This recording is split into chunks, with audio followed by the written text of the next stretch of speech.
Having an institute that brings together our scholars around common research topics allows us to coordinate and leverage our work in a way that can have real impact. Today's topic on superstar firms, monopolies, and productivity is particularly relevant to all of us here today. And frankly, for me, when I thought about this topic, I realized that we're exactly 1 month past a very big anniversary. So March 9th, 2009 was the bottom of the financial crisis. And I remember that day personally very, very vividly.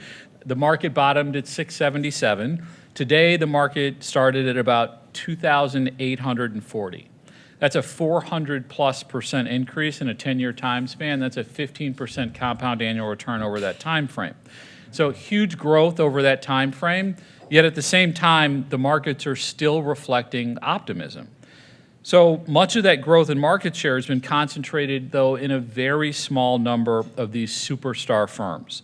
Just in the past year, we saw 3 companies, Apple, Amazon, and Microsoft, and Google's not too far behind, each surpass $1 trillion in market capitalization. A big part of their success was those companies' ability to master or leverage some source of productivity or efficiency. But at the same time, we're seeing income and wealth gaps increase.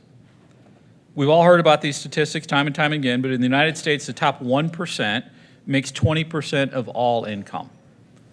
The 8 richest people in the world, the 8 richest people, not 8 richest percent, but the 8 richest people, 6 of whom are Americans, own as much wealth as the bottom 50% of the rest of the world.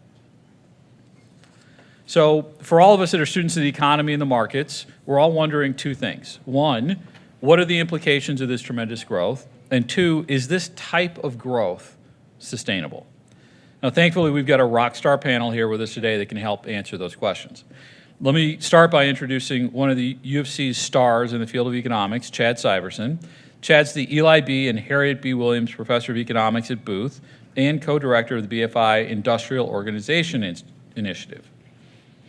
Chad's research spans several topics with a particular focus on the interactions of firm structure, market structure, and productivity, important for what we're going to talk about today. His research has been published in several top journals and has earned multiple National Science Foundation awards. Joining Chad is John Van Reenen, Gordon Y. Billard Professor in Management and Economics and jointly appointed Professor of Applied Economics at the MIT Sloan School of Management and in the Department of Economics.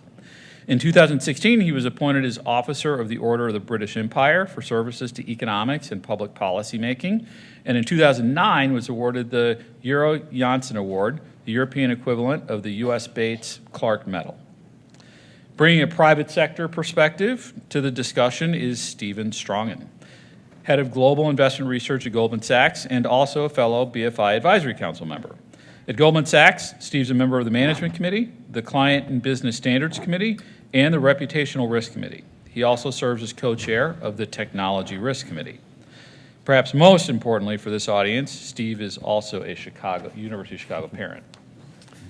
And finally, a slight change in tonight's program. Our moderator, Sumaya Keynes, unfortunately had a family emergency and is not going to be able to join us tonight. She's on a plane to overseas, which is sad, but we're delighted that Professor Kerwin Charles has joined us to moderate our discussion, so thank you, Kerwin. Kerwin is the Edwin A. and Betty L. Bergman Distinguished Service Professor at the University of Chicago Harris School of Public Policy. He's also a research associate at the National Bureau of Economic Research and an elected fellow of the Society of Labor Economics. I understand that this might be Kerwin's last event with BFI. He's actually leaving the U of C this summer to become the new dean of the Yale School of Management. So we're delighted to have this as your final event. And with that, Kerwin, I'm going to hand over the conversation to you. Thanks for all the panel.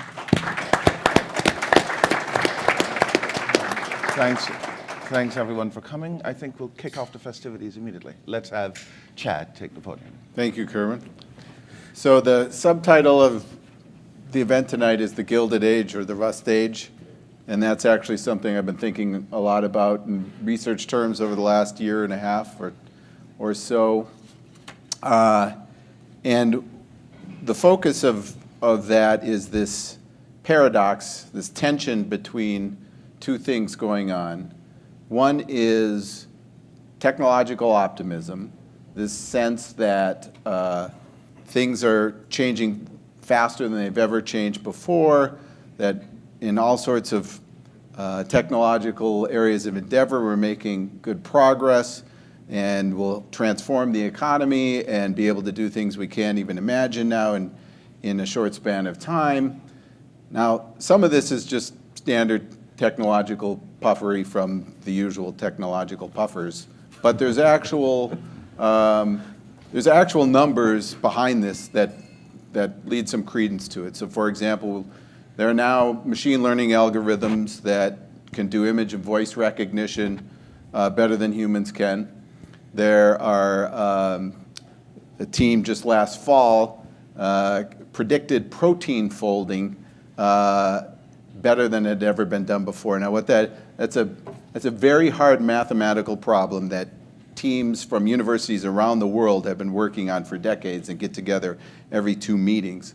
And what happened in the last meeting is a team of a dozen people, basically, from DeepMind, the Google AI spinoff, came in and made 4 years of progress in 6 months, bypassing hundreds and maybe thousands of researchers who had been working on the same problem for much longer, and actually were experts in biochemistry, where the DeepMind team was just a machine learning team. So there's real sense that there are great new capabilities available to producers in the economy.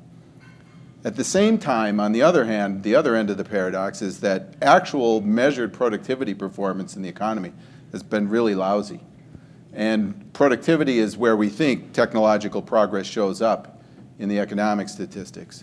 So just to give you some numbers, in the United States, labor productivity growth grew annually on an average of 2.9% between 1995 and 2004.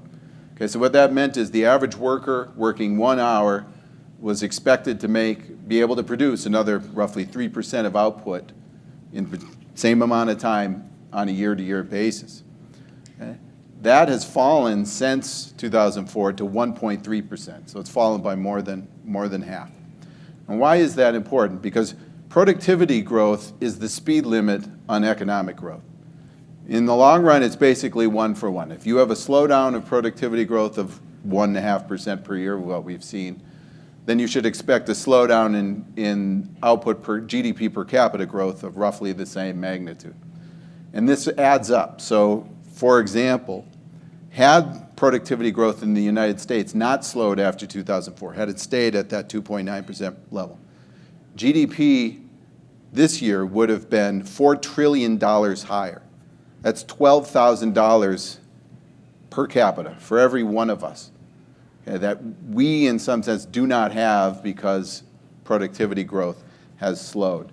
So 1.5% per year might not sound like a lot, but if you sustain that slowdown over multiple years, it compounds and adds up to, I think, what you would agree is real money.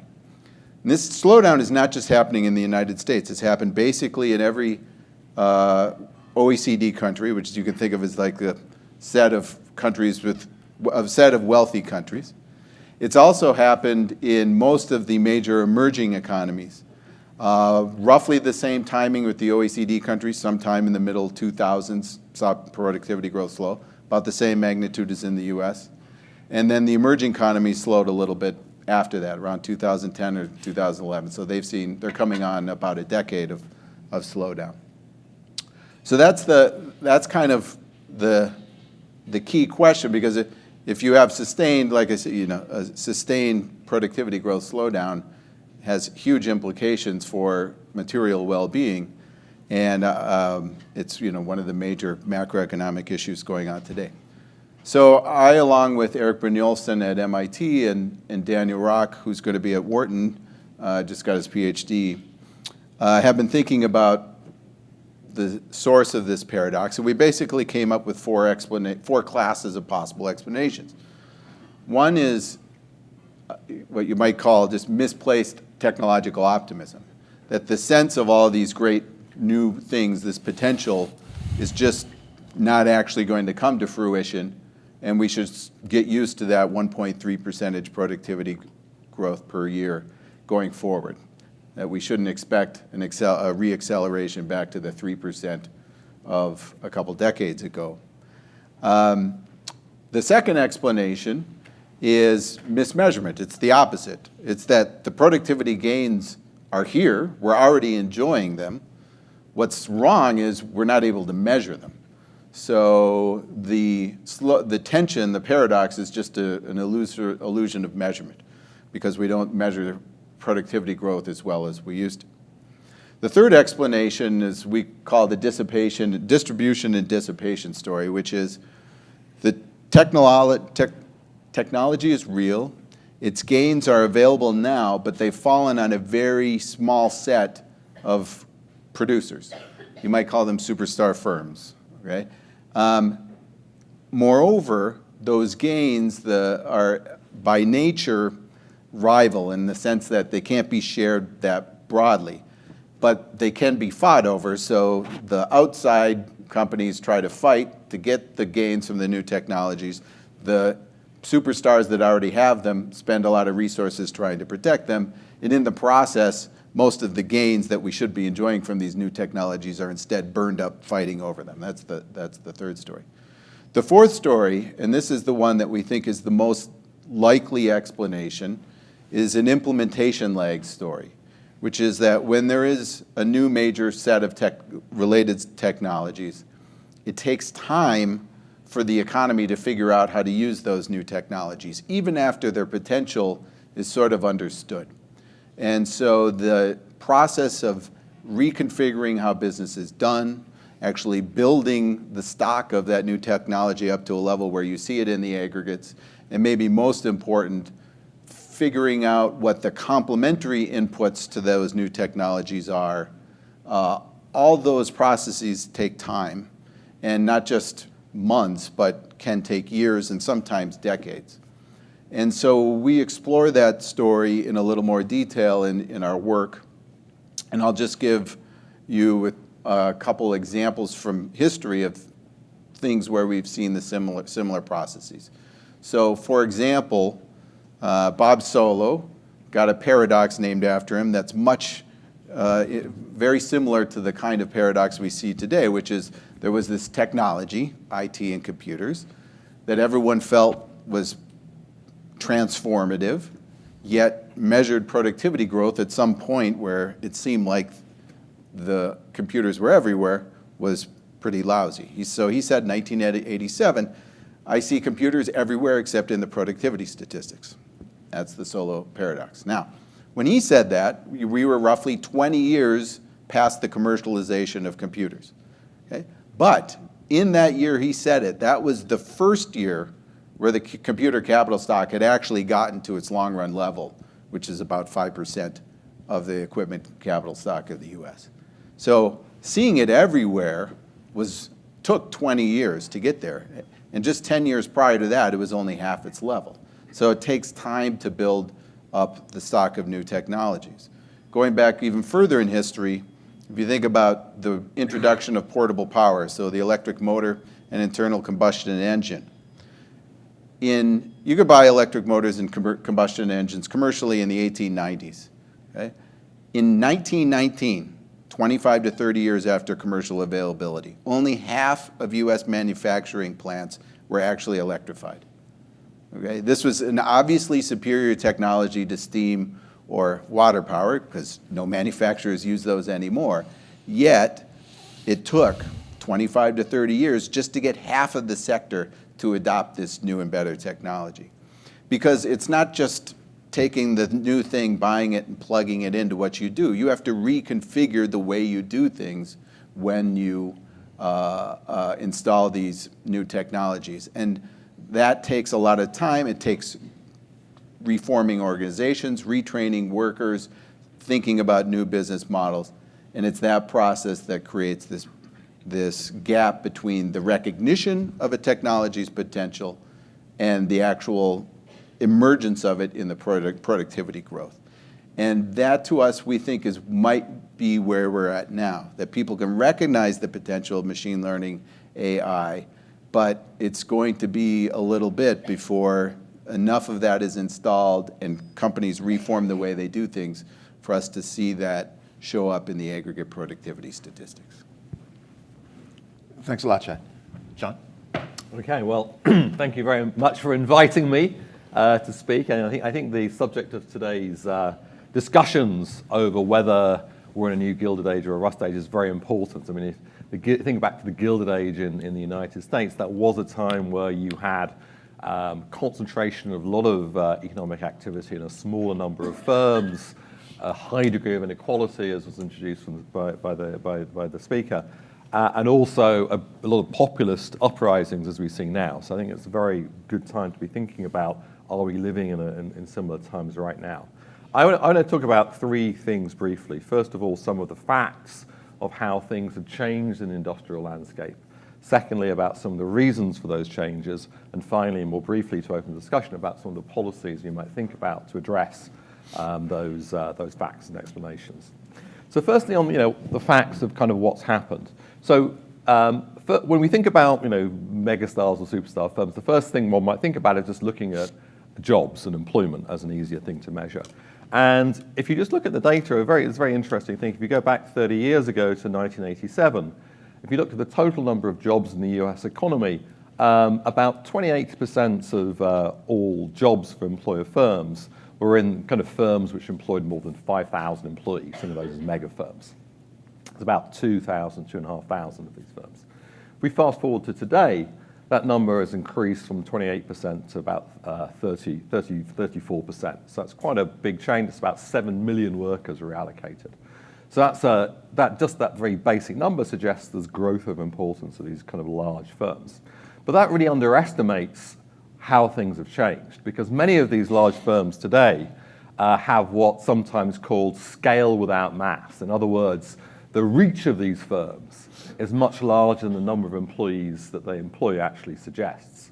So if you look at sales, that degree of expansion and growth of mega firms is much larger. So since 1972, take say the top 500 firms in the US, there's been a kind of tripling of the size of those firms. It's gone from something like 4 trillion sales in total to about 12 trillion sales in total. And that's an illustration of the kind of greater reach of these firms. Now, a question you might ask yourselves is, well, in terms of thinking about markets, does this actually reflect any degree of concentration? It's hard to think about different markets, and maybe it's the case that these larger firms are operating across lots of different markets, so that doesn't necessarily mean an increase in the degree of concentration. But in fact, if you look at different measures of concentration in markets, those also seem to have increased. So, for example, if you divide the US economy up, this is very crude, into say 4-digit industries, say synthetic cement is a 4-digit industry, which Chad's worked a lot on. That's the kind of level of industry disaggregation. The majority of those industries have become more concentrated since the early 1980s. So there's been an increase of size, an increase of concentration. There's also been an increase of profitability or firm markups. So if you look at the markup that firms are earning over the variable costs, those seem to have increased as well in the aggregate. So all of these have kind of gone together. So those are the broad facts. I think there's a kind of consensus on those things have happened. What there's less consensus on is why those things have happened. So one set of explanations for why these growth of large firms, increasing concentration, growth of profitability has happened is that this has happened for basically bad reasons. That it reflects a decline of competition, and the decline of competition has happened because regulators have been asleep at the wheel. So the antitrust regulators have allowed too many anti-competitive mergers. They've allowed too many firms to get away with business practices which have made it harder for rivals to compete, and that's the underlying reason for this, the changes that we've seen. So if you pick up The Economist or you pick up the New York Times, this is the usual, it's decline of competition. So that's one set of, and of course another set of reasons people worry about is these large firms invest a lot in lobbying activities, which actually shift the rules of the game in favor of these very large firms. So that's one set of reasons people have put forward. Another set of reasons, I'm I think the next set of reasons is a more plausible explanation, in my view, of what's happened, is that these changes have happened for more kind of fundamental technological reasons. And it's kind of at least three reasons why that might be the case. The first is that if you think about many of the kind of superstar firms today, one of the features of markets like, sometimes called the Google story, but it's more general in terms of platform competition, that your competition's for the market rather than within the market. So because of a lot of network externalities, the fact that the more people, think about Google, the more people who use the Google search engine, the more data Google gets on them, the better they can design the algorithm, so therefore the more people use that search engine. That kind of network effect of chicken and egg demand effects means that if you get an advantage, it tends to tip the market more towards you. And many markets, we think of ride-sharing activities, we think of Apple phones, we think of Microsoft on the operating system, have that type of feature, that winner takes most or winner takes all feature. Now, the superstar phenomena, the mega firm phenomena, goes beyond just digital markets, though. So, I think that's how can you use this to explain other markets? Well, another set of arguments goes towards thinking about firms' investments in intangibles or big fixed costs. So, think about the Walmart story. So, Walmart has been very successful in the retail space.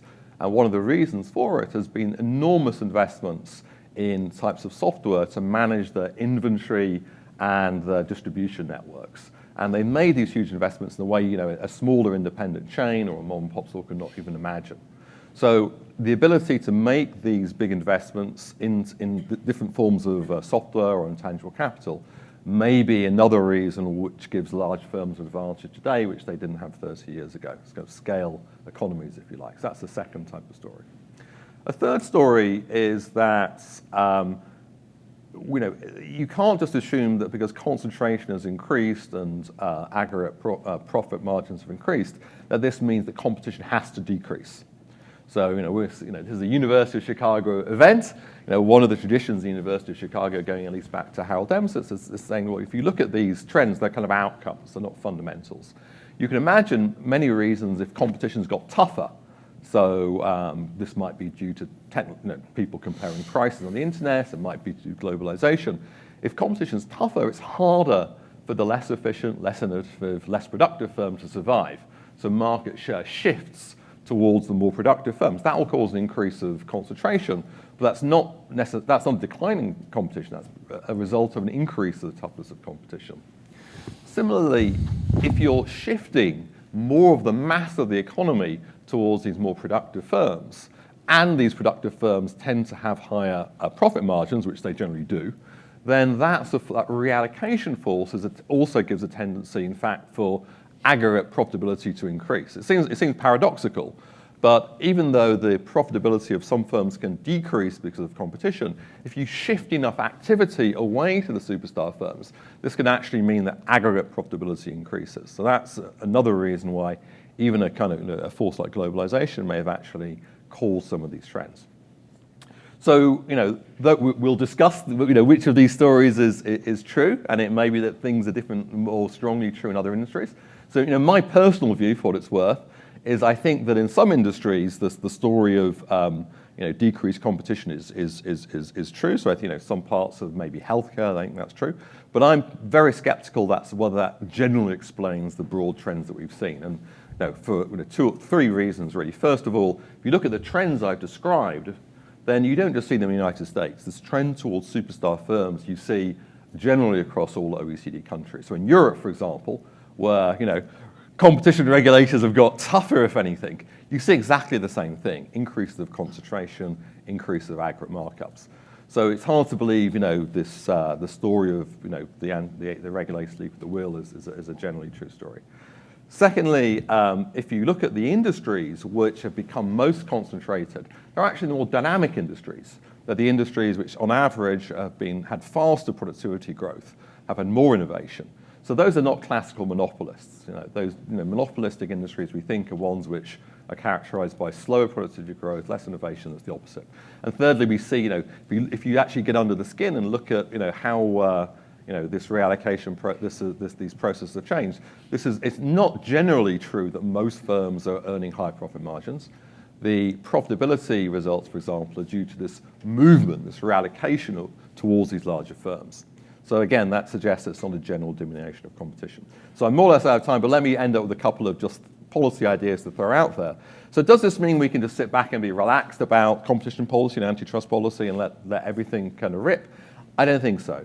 I think that even though I think where we've got to now in the sense of the power of superstar firms, it doesn't mean we can be totally relaxed, because even if those firms have got to their positions through mainly competing on the merits of innovation and productivity, it doesn't mean that's always going to be the case. There's going to, now many of these are in strong positions, maybe that they can use some of their power to entrench their positions, to do things that are not in the interest of consumers. So I do think we need to think about how to modernize antitrust competition, to think about not just current market shares, but future competition and future market shares. So when we think about big takeovers by, say, dominant platform firms like Facebook over potential rivals like Instagram or like WhatsApp in the past, we have to be very careful about thinking of those type of acquisitions.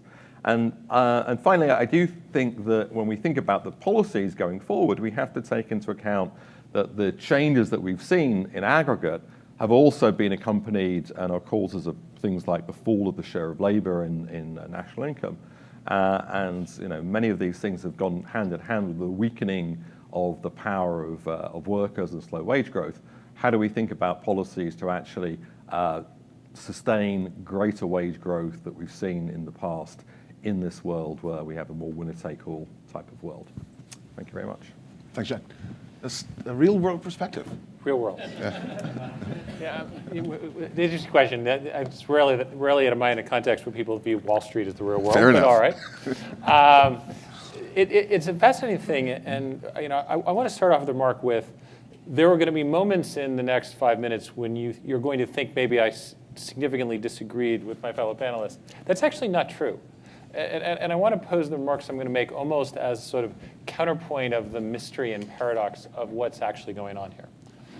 If you sit in most corporate boardrooms and you told them the world now has less competition, the world is more stable, more concentrated, and they all should feel safer, they would ask for somebody to bring a rubber room in for you in a straitjacket. The standard corporate believes the following things: that competition has never been harder, that they have never felt more at threat from not only the normal competitors but new entrants than they ever have in their lives, that everywhere there's a whole bunch of people now entering their market as startups and as established companies they never had to think about. Right? Everyone thinks Amazon is about to enter their market. Everybody thinks Google may start another letter in their alphabet that will come after them. And that private equity is funding everything in sight. And the notion that new technology is slower to market than it has been in the past would strike them as an even stranger phenomenon. They actually feel as though they need to get everything in place yesterday in order to survive for one more day. Right? So the technical adaptation, there's a funny presentation that I give, and this audience has a wide enough age group in it, wide enough age range in it that you can compare notes afterwards. But how many of you remember what a computer manual is? Right? Right?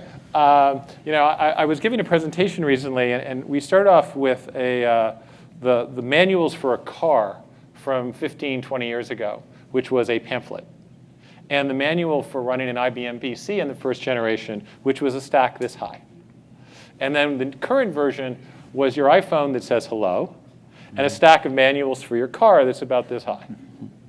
Okay, and if any of you have opened the hood of your car recently, if you can find anything in it you recognize, you're better at that than I am. Right? And so technological progress seems to be moving much faster. Competition seems to be much more intense. And yet the numbers look exactly as though they've been described. So what may account for this complete difference of viewpoint? Let me bring up a couple things I think are worth thinking about.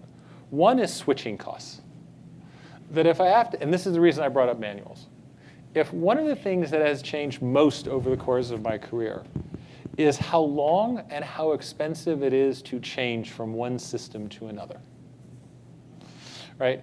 That we used to bring in teams of people to train new software. We used to have to re-educate entire groups of technicians for how to do that. In the intervening time, we brought out a new system for users, for clients the other day. And somebody said, what training are we going to do? And my response was, if we even need a manual, you've failed in your design. Right? You should be able to just send it out in the app. They should be able to use it. There should be no switching costs, or we have failed. Now, what does that do to the adaptation structure? What it essentially means is that you now can bring out a new technology and displace an old one, even if the new technology only does a penny better, because you've reduced the transition. And so the optimal switching rate has gone up. And that creates threat from a business standpoint. It means that you used to be able to depend on switching costs to defend your products. Today, a new company can displace you in a flash because the switching costs are gone. Right? And so that from a corporate standpoint, you feel massively a threat. On the other hand, from a productivity standpoint, that means if I'm bringing out a new product, it no longer has to be a quantum leap better than the old one. It just has to be better. And so the whole notion of what constitutes technological progress and displacement has fundamentally changed as we've changed that hurdle.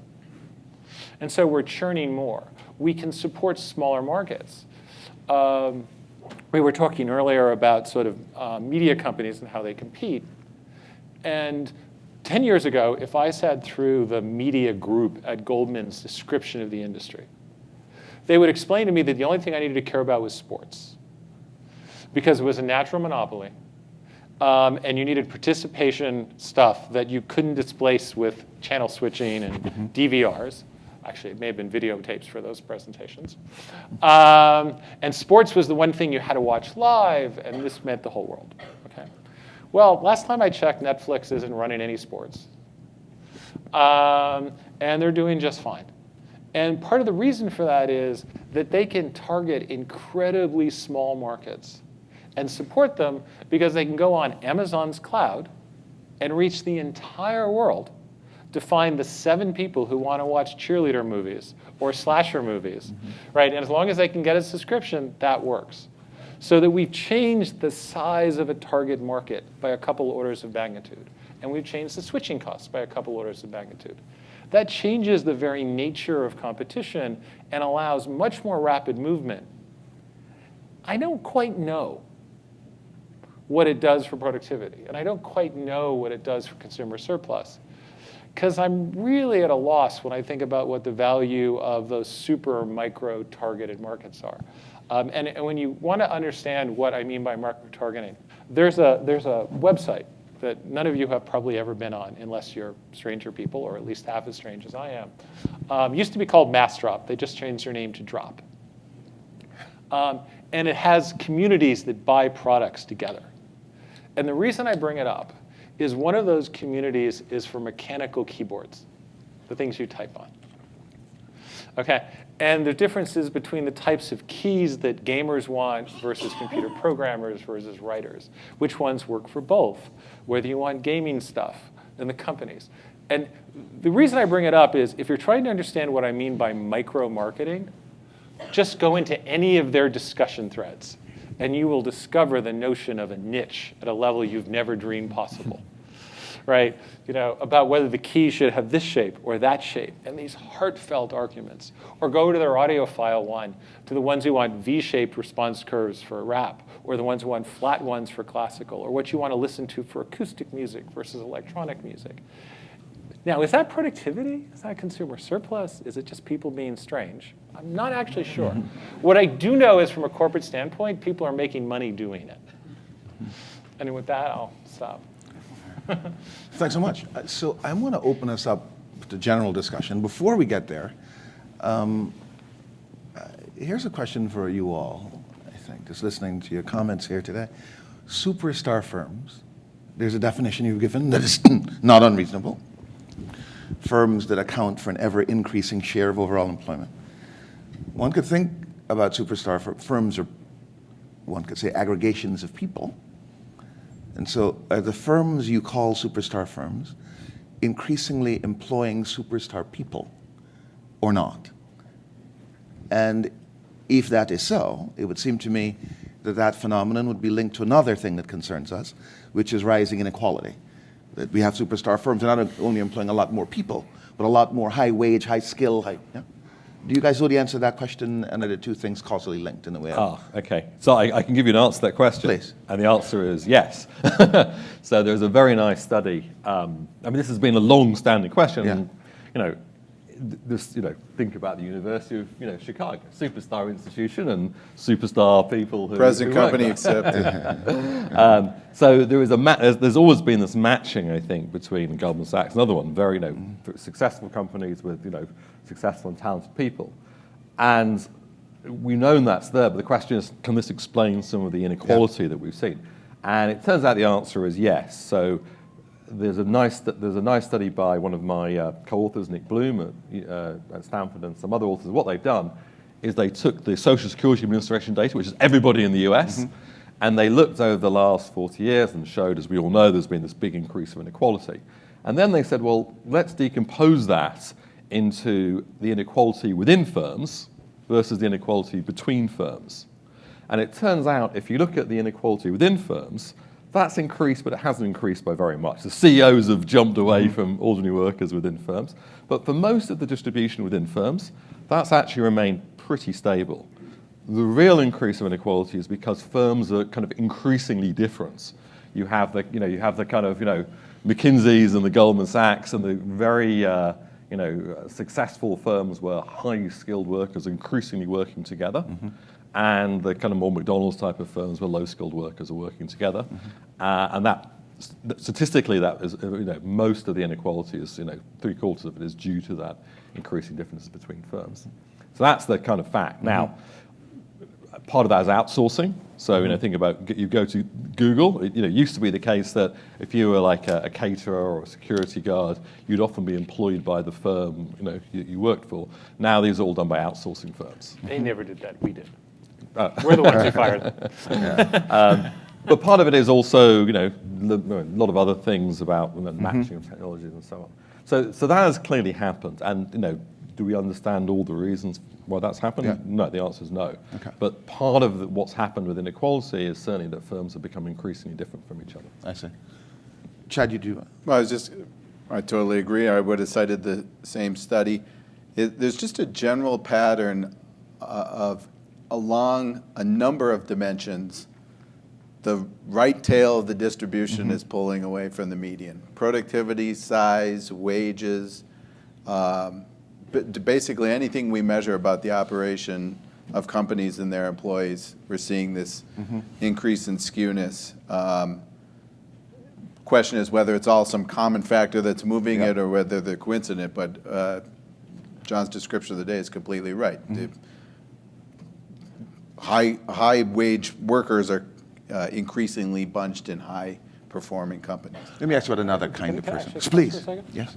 I think it's worth, and I agree with the numbers, but I think it's worth taking an example or two at the company level and talking about what that looks like as opposed to the numbers. Amazon is, I think, a fascinating example here. Clearly would be in any calculation of the sort you were talking about. And when you look at Amazon, either from the standpoint of the Amazon cloud aspect of it, all of those statements are clearly true. And they very specifically focus on the things where they can lever those super talented people. If you look at Amazon Retail Services, it's less true, okay, in that they're still running a fairly large warehouse network that accounts for most of their lower income employment, but is still more broadly true. And it does go to the statistic you mentioned earlier, but I'll do the calculation differently, that if you did the productivity calculations for those two groups of firms, the ones who picked up 40% of the revenues, but now are only 20% of employment, you'd realize that the productivity growth in those firms is massively higher than it is for the rest. On the other hand, and this is the reason I brought up Amazon, Amazon now makes up less as a merchant, now makes up less than half of the sales on Amazon as a platform in retail. And that Amazon is in the process of actually converting most of its suppliers into merchants and is essentially exiting the merchant business. And so even when you think about something like retail, what you see is a company like Amazon basically deciding we only want to be in the scale activities where the superstar logic applies. And we're basically going to make other people do all the stuff where we can't get those gains and that leverage.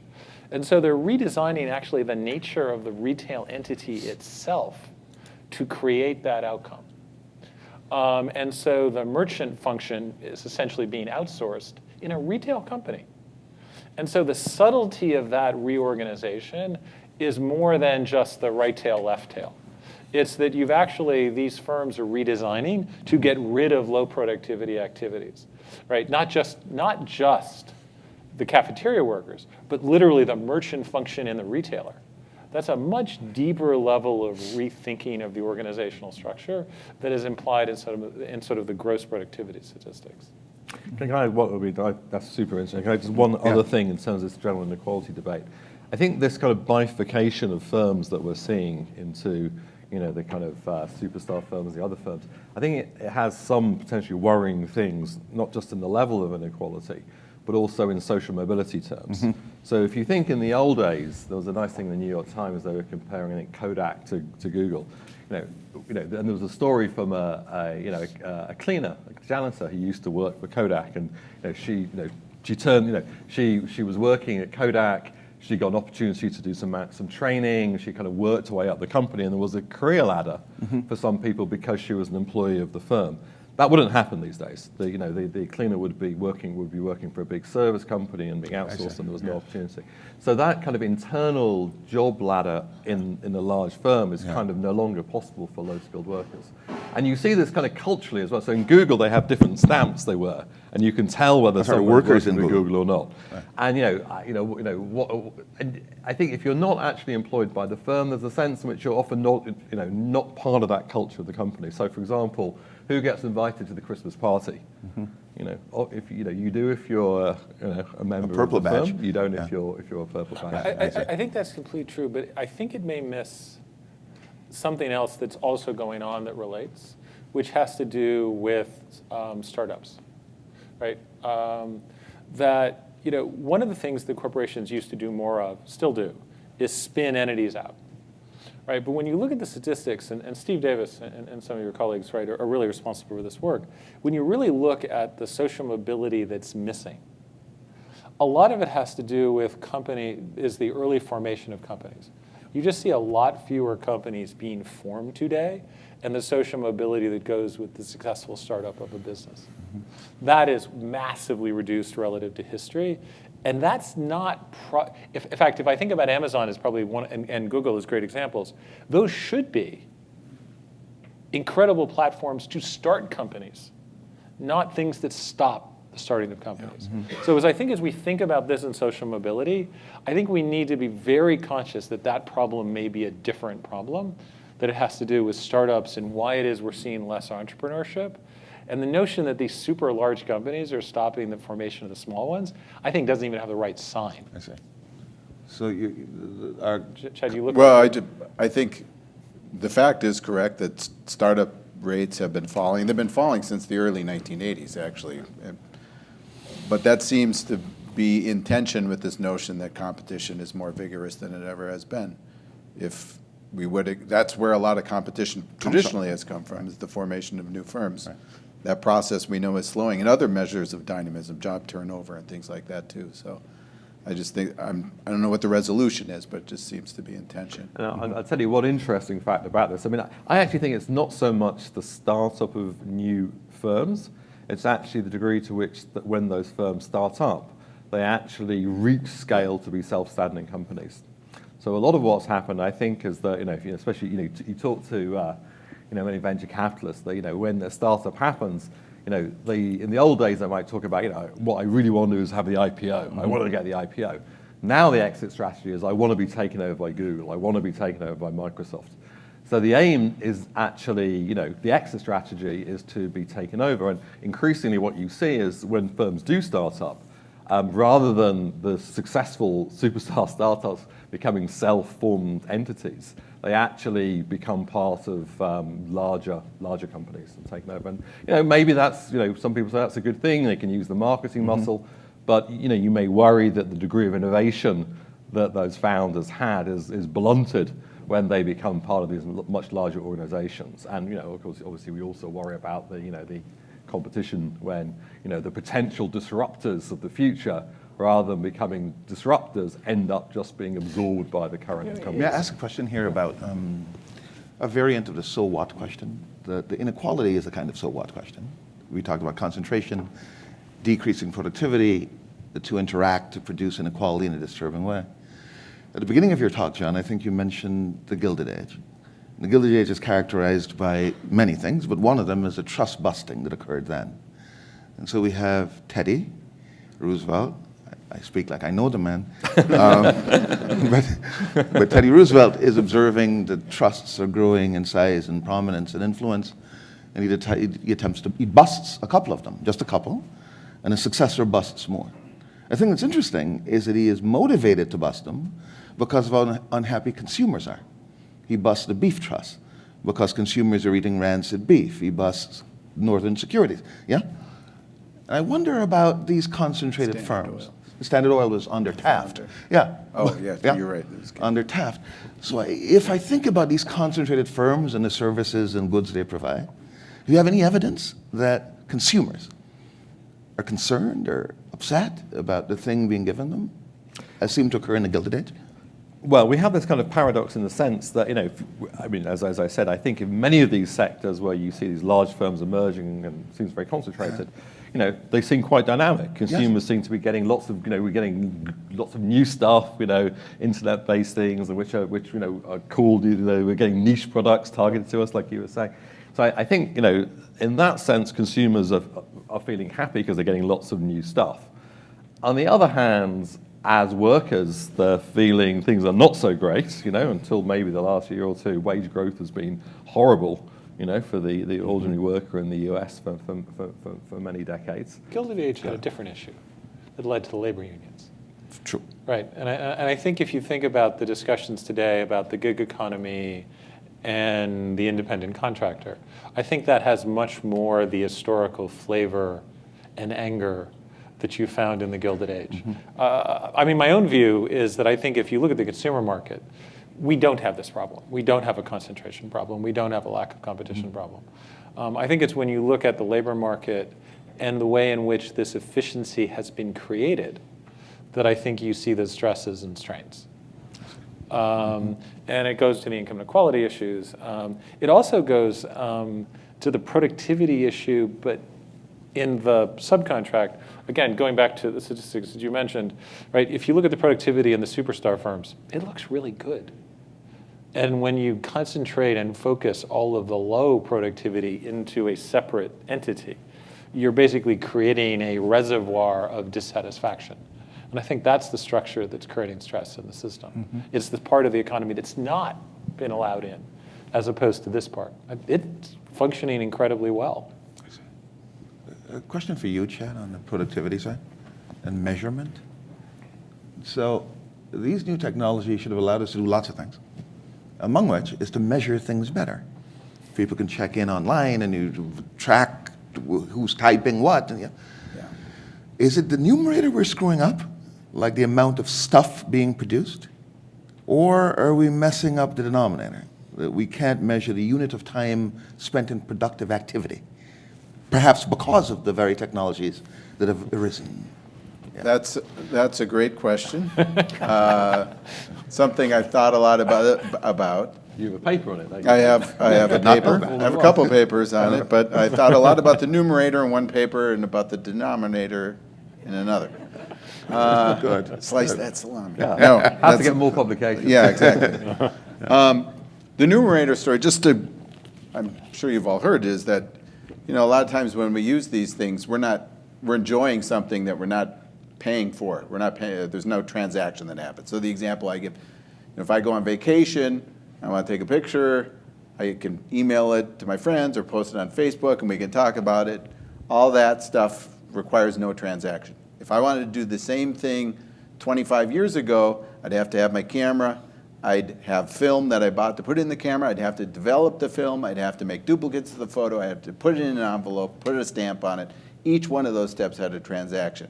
How do we measure output? We add up transactions. So the idea is we're under-measuring the numerator because of all these transactions, things we're enjoying without transactions. Now, there's several reasons why I think that's not the case. I'm not going to go into detail on them. Well, one I can explain quickly, which is to do all that, I did have to buy this, right? And part of the value I get from doing all those, quote, free things is put into the price of this. So when you go to the salad bar, you get all the garbanzo beans you want for free, but you have to pay for access to the salad bar. The value of the garbanzo beans is reflected in part.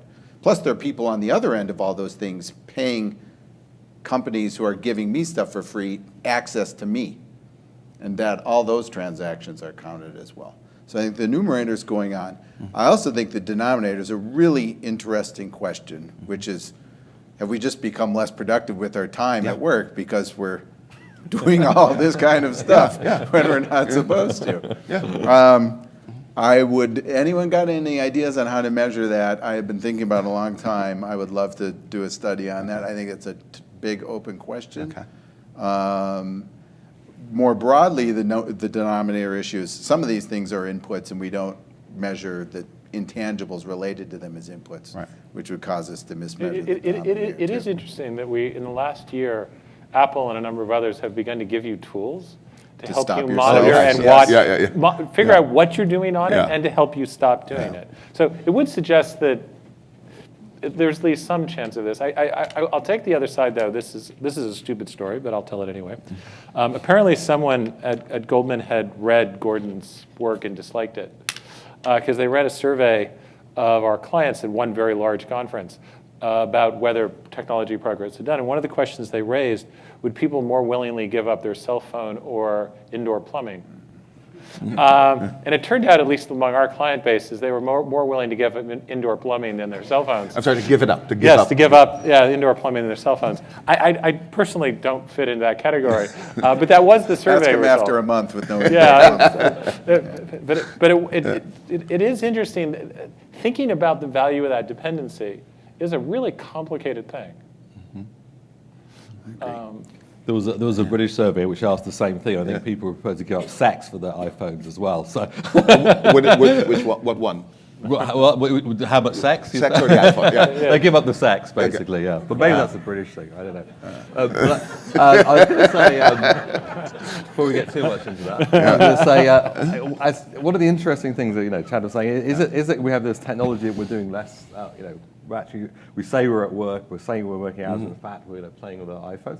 But it cuts the other way as well. I think the borderline, which used to be pretty clear between home life and work life, is very porous now. And it's like, yes, your leisure bleeds into your work life, but it cuts the other way. Increasingly, people's leisure time is that we're connected to work the whole time through these type of devices and other kinds of forms of communication.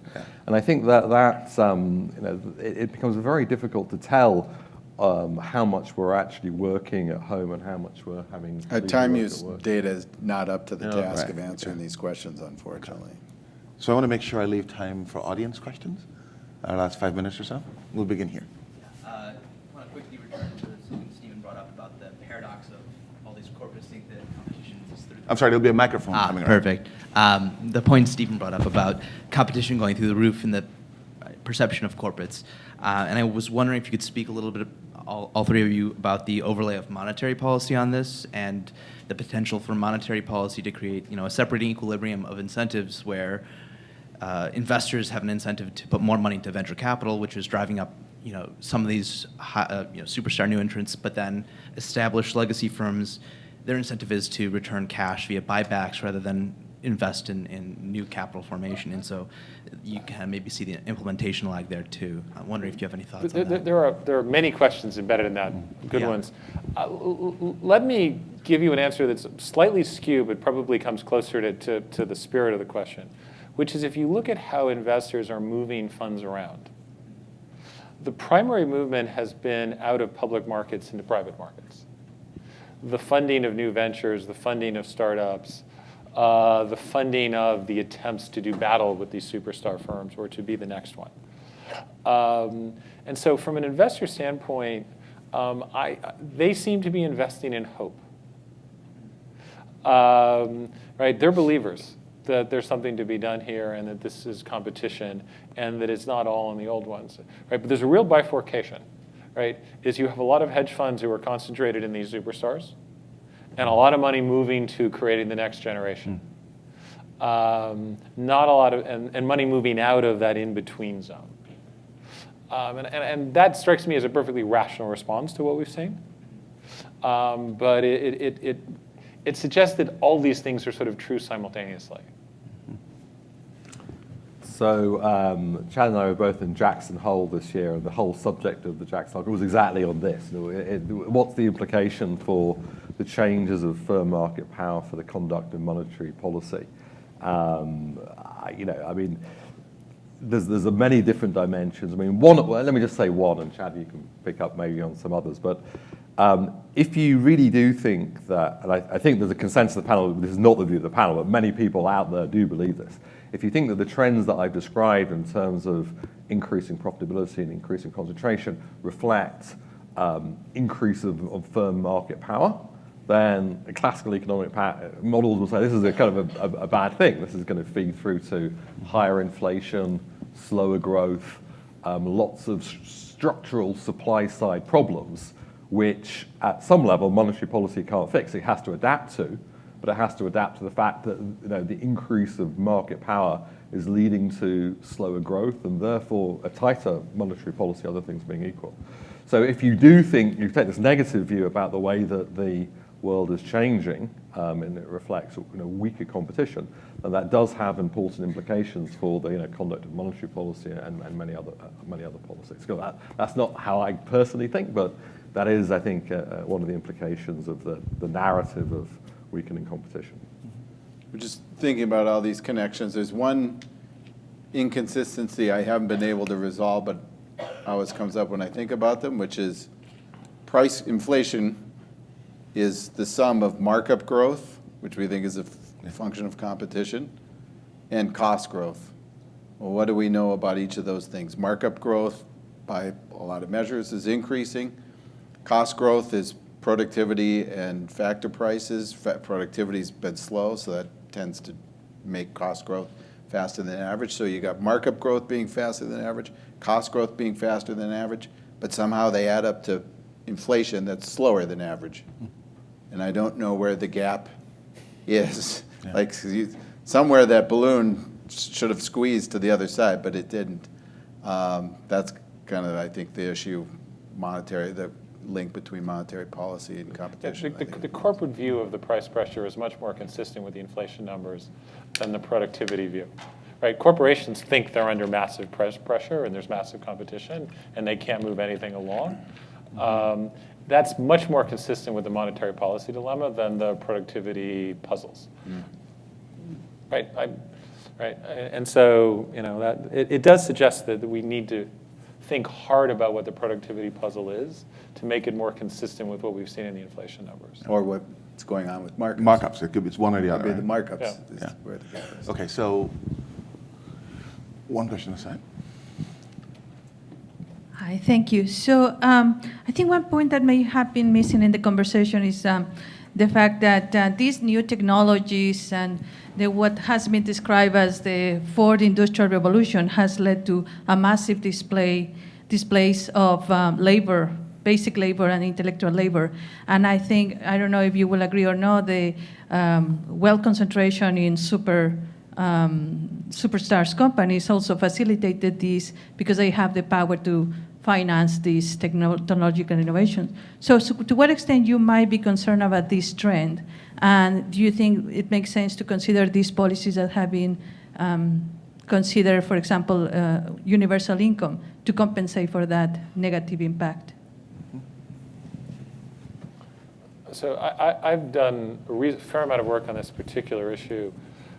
I don't actually think that the problem in labor markets arises out of this particular phenomenon or new technology. There's no particular evidence there. What there is a lot of evidence for is that human capital is higher depreciation rates than it once had. And coming up with new ways of people investing in their human capital in more efficient fashions. When you look at the displacement, It's disproportionately rural, it's disproportionately lower education, it's disproportionately sort of older, rural, less educated, right? And that's not where this technology is aimed, right? So the displacement and the technology don't seem to be well connected to each other. And what it really suggests is we need to think harder about the issues of how to accumulate human capital, particularly for the older and particularly for the more rural. Yeah, I mean, I broadly agree with that. I think that one of the things which is often lost in the debates of automation, technology, and jobs is, people are focused on the quantity of jobs, and we've had technological change for a long time in human history. We haven't had, unemployment rising consistently or jobs falling. The economy has managed to absorb the technology and keep on churning out jobs. So it's not the quantity of jobs, but it's the quality of jobs. Are we creating enough quality jobs for people, especially for less skilled people in outside urban areas? And I think that is the really big policy challenge. I think human capital is part of that. Would a universal basic income solve that? I'm kind of skeptical. I mean, Milton Friedman actually was kind of supporter of this in some degree, because one of the nice things about having just a basic income is that one of the problems with the welfare system, it can create negative incentives. So incentives not to work. If you just have a standard basic income, it takes away some of the negative incentives. But I think if you crunch the numbers, say for an economy like the US, on what that level of basic income would be if you moved all the contingent kind of welfare payments into a non-contingent basic income, it would be extremely low unless you're prepared to raise taxes to a level which I think most people would find uncomfortable. So I don't think that the universal basic income is a viable solution to the kind of problems faced by low-skilled workers. I think in the long run we have to think much more about human capital. We have to think much more about how to reinvigorate communities away from the kind of successful urban areas. We have to think about ways of creating institutions which give representation and greater power to workers as other things like unions have declined. We have to take away, we haven't talked about this, but one of the issues of concentrating markets is that might give too much power to firms over labor. And we have to think about non-compete clauses which exist and non-poaching agreements which exist between firms, which I think we should take away. We could reduce those, which actually make the labour market less flexible. So I think there's a lot of policies we can use to help support labour, especially less skilled labour. I personally don't think a basic income is the way to go. We have time for one more question. So, I didn't look over here all day. My bad. Next time. Oh, you know what? Let's have one from over here. I'm very sorry.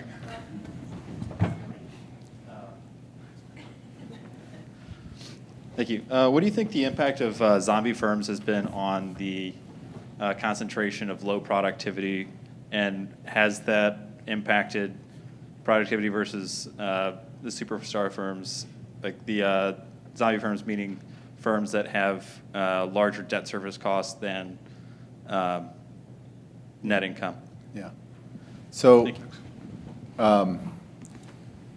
I think that goes a little bit along with what we were talking about, this just slower churn in the economy. The entry rate has slowed, as I mentioned, new business formation slowed, but exit has also slowed.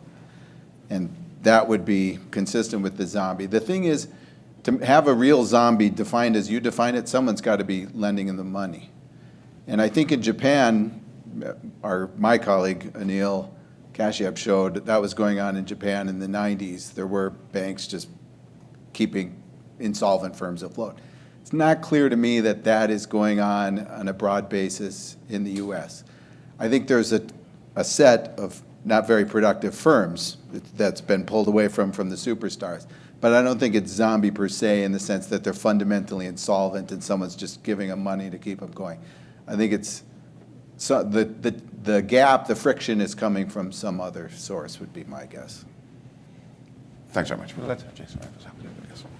Well, thanks to everybody, and certainly for the panelists. And I had a couple quick takeaways before I wrap us up for the evening. One is, I think this conversation really confirms the importance of this topic and just the concept of how productivity is really impacting the markets and the economy going forward. And a couple things that jumped out from the conversation for me. One, Chad talking about the fact that startup rates are falling. And I think that evidence is the fact that we really do have a concentration of investment in larger firms. John talked about the fact that the network effect has real meaning, and the fact that that tells you that these firms have the ability to become more successful. Their success breeds success, these large firms that leverage productivity. And then Stephen talking about the fact that the firms are able to actually narrow their target markets a lot. And all that really leads me to come back to that premise that this topic really is important. The other takeaway I had is that Yale is very lucky to be getting it. So thank you for 15 years at the University of Chicago and the community. It is really wonderful to have had you here. Thanks so much. Yale is very lucky. Congratulations to that institution.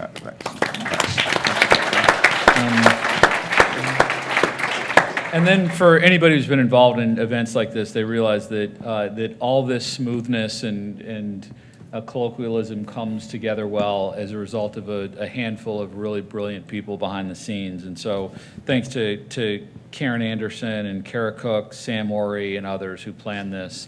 Thanks, a huge round of applause to them for getting it together.